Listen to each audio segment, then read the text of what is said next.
I want to play this clip. It's former FBI Deputy Director Andrew McCabe on one of the fake news networks saying that a lot of people within the FBI are thinking about fleeing the country. They're so worried about the next administration coming in. Let's roll that clip and we'll come back and get your thoughts.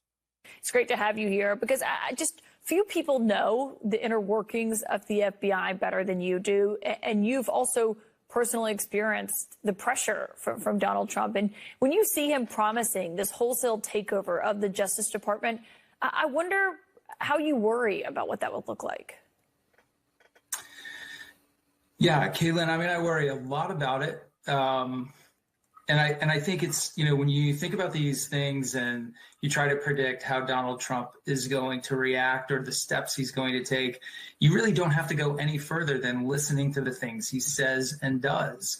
I mean, his comments recently are offensive and horrendous, but they're not surprising in any way. He's been saying this for quite some time. I will be your retribution is his refrain to his supporters. So, you know him, you know what motivates him. He is not a person who is driven by principle or ideology. He is someone who's entirely transactional. And if he feels like he's been wronged in some way, then he focuses on revenge and vengeance. And so he's made it perfectly clear that that's what he's going to do. And in the process of seeking that, he is going to he runs the risk of really dismantling and greatly incapacitating the Department of Justice and the FBI. And that is something that Americans on both sides of the political aisle should be worried about. Yeah. We depend on those institutions to protect us. Well, what do you think and he is proposing to tear them down. What do people inside the FBI think when they hear a comment like that? It's terrifying. It's frightening. I have a lot of conversations with former colleagues, people who are or were in the intelligence and law enforcement community and may have worked in, the Obama administration, other places. And, people are really trying to assess, what is life going to be like if Donald Trump wins a second term? And on a very personal level, I mean, these are torturous discussions with their family members about whether or not they have to leave the country to avoid being unconstitutionally and illegally detained. I mean, people are actually worried about being thrown in jail or grabbed in some sort of extrajudicial detention. And I think, as crazy as this sounds in the United States of America, I think people should really consider that these are possibilities. Listen to what the man says. He typically does what he says, as crazy as it seems. And that's really all the indicators you need.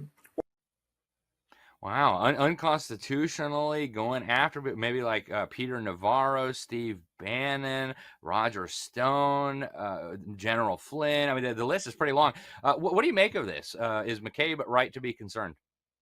Well, gaslight much on behalf of the former acting director of the FBI, who, from his nonpartisan position, headed up the investigation of candidate Donald Trump at the time, and eventually President Trump, from the deputy director slot, which never happens. He had been decades removed from any sort of investigation, but felt compelled to involve himself in that. I'm sure there was no political animus whatsoever. And it would really be easy for Andy McCabe to leave the country if he wants to, because he was able to raise $538,000 in a weekend after he was fired for leaking to the media, which is what they have now accused my co-host on my podcast, Garrett O'Boyle, on the American Radicals podcast. They've accused him of doing and taken away his security clearance and made him unpaid, indefinitely suspended forever until the end of time. So Andy McCabe raises over $500,000. And then shortly after the Biden administration assumes power, the DOJ just magically settles with Andy McCabe to restore all of his back pay, all of his benefits, and gives him $700,000. So he's sitting on a cool $1.2 million. If he wants to go, on vacation to the Philippines or something like that, I'm sure he's fine. But the conversations he's having with people who are worried about that, those people are the problem, and they're sitting around like good Germans just following orders, or they're actively involved in the persecution of people, like you said, like Peter Navarro and Steve Bannon and Roger Stone, and they're doing it for political purposes as opposed to following a fair process, which is the prime directive of the Department of Justice. Follow a fair process, gather the facts, present them, and then they have their day in court. The outcome doesn't matter. And the fact that they put their finger and now their full arm on the scale indicates to me that there is no reform of this agency. It has to be shattered and scattered. Wow, that's Powerful words. We've only got a couple minutes left in this segment, Steve, but where should we go from here? Let's say something incredible happens. Donald Trump, Republican House, Republican Senate, they have the ability, pretty much clean slate. What would be the ideal outcome here? Is it dismantle the FBI and start over again? Where should we go from here? And do some of these people need to be prosecuted? There needs to be prosecutions. There needs to be people on trial for their entire life.